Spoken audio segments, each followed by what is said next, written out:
Noniin. Eka Vidos-Divari-turnaus pääkaupunkiseudun takana. Mikä fiilis jäi kokonaisuutena? Kovia taistelupelejä ne oli, että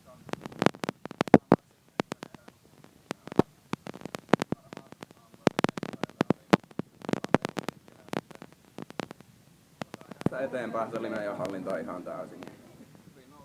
Ja peli oli ihan voitettavissa, mutta niukka tasuri siihen loppuun, kun kaveri pääsi iskeä takatolpalta. Ja sitten toka peliin, niin 2 erää oltiin huonoja ja vika erässä sitten pelattiin omaa peliä ja 2 maalin takaa hieno nousu. 2 sekuntia loppuu siihen tasoitus tolppa ja ylärimaa alle, niin ei sinne muutakaan voinut tehdä kuin Niin varmaan maistuu ihan hyvältä. Sä oot tässä nyt jonkun aikaa pyörinyt ja sitten tollanen avausmaali tässä paidassa, niin ihan hyvää paikkaa. Kyllä se helpottaa aina, apinan niskasta tippuu sieltä ja tästä varmaan eteenpäin helpompi jatkaa.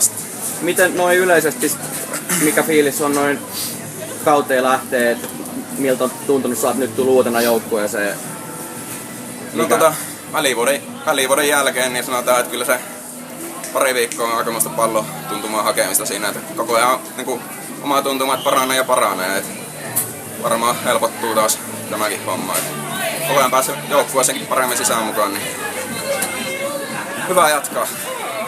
Tappi ottamassa putkessa, niin kyllä. Eteenpäin ja yläkäteen. Näin tehdään. Kiitos. Kiitos.